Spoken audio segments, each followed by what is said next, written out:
দেখতে পাচ্ছেন তারা কিন্তু নতুন বাংলাদেশের প্রত্যয়ে তারা কিন্তু আসলে দেয়ালে বিভিন্ন ধরনের স্লোগান লিখছেন এবং সবার মধ্যে কিন্তু দেশপ্রেমের যে এক জাগ্রত ভাব সেটা কিন্তু আমরা লক্ষ্য করছি। এবং পাশাপাশি আপনাদেরকে যদি একটু ট্রাফিক অবস্থা দেখাতে চাই, সেক্ষেত্রে দেখতে পাচ্ছেন এখানে কিন্তু খুব সুশৃঙ্খলভাবে শিক্ষার্থীরা কিন্তু ট্রাফিকের দায়িত্ব পালন করছে এবং যারা আসলে বিশৃঙ্খলতা সৃষ্টি করার চেষ্টা করছে তাদেরকে কিন্তু আটকে দিচ্ছে। এবং নতুন প্রজন্মের এই শিক্ষার্থীরা কিন্তু এক নতুন বাংলাদেশ দেখতে চান। আপনাকে যদি একটু দেখাই, অনেকে কিন্তু আপনারা দেখতে পাচ্ছেন অনেকে কিন্তু দেয়ালে বিভিন্ন ধরনের আসলে দেখুন রং করে লিখছে বিভিন্ন ধরনের স্লোগান এবং সবাই কিন্তু সবার মধ্যে কিন্তু দেশপ্রেমের যে একটা উজ্জীবিত প্রেরণা কিন্তু আমরা লক্ষ্য করছি। এবং সেই সাথে আমরা দেখাতে চাই আপনাদেরকে এখানে কিন্তু এই প্রজন্ম কিন্তু জেনজি এবং সবার মধ্যে কিন্তু নতুন বাংলাদেশের প্রত্যয় নিয়ে কিন্তু তারা আসলে হাজির হয়েছে। এবং আমরা দেখতে পাচ্ছি শিক্ষার্থী যারা তারা কিন্তু আসলে দেয়ালে বিভিন্ন ধরনের দেশের প্রতি তাদের যে ভালোবাসা সেটাই কিন্তু আসলে তাদের এই দেয়াল লিখনের মধ্যে তুলে ধরছে। এবং সেই সাথে আরেকটু দেখাতে চাই শিক্ষার্থীরা কিন্তু ট্রাফিকের দায়িত্ব আসলে পালন করছে এবং সুশৃঙ্খলভাবে একটু কথা বলতে চাই আপনাদের সাথে। আসলে এই যে দেয়াল লিখন এটা নিয়ে একটু জানতে চাই, একটু যদি বলতেন। এটা আমাদের স্টুডেন্ট যারা আছে তারা করতেছে, এটা দায়িত্ব আছে আমি নিপুণ।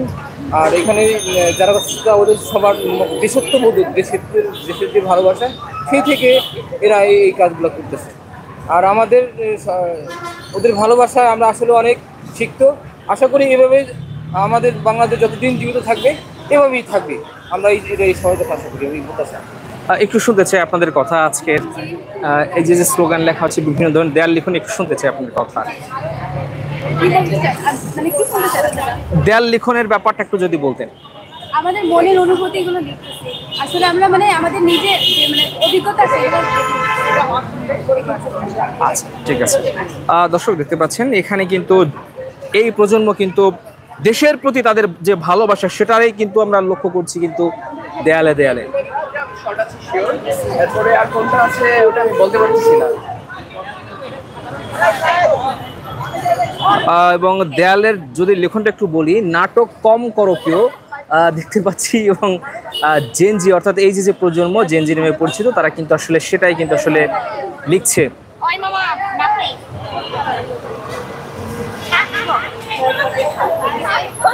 এবং সেই সাথে দর্শক আরেকটু দেখাতে চাই আমাদের যে গর্বের শহীদ মিনার সেটাই কিন্তু দেয়াল লিখনিতে ফুটিয়ে তোলার চেষ্টা করছেন শিক্ষার্থীরা।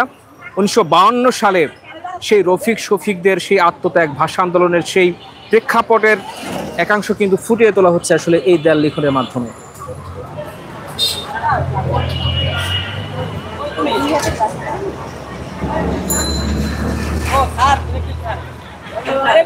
1952 সালের যে চেতনা বাঙালির, সেই চেতনা দেখতে পাচ্ছেন আমরা। নতুন ইতিহাস 2052, 1971, 2024 সেই ব্যাপারগুলোই কিন্তু আসলে এই প্রজন্মের শিক্ষার্থীরা কিন্তু লিখছে এবং তারা কিন্তু নতুন বাংলাদেশের যে স্বপ্ন দেখছে সেটাই কিন্তু প্রতিফলিত হচ্ছে আসলে এই দেয়ালের লিখনের মাধ্যমে।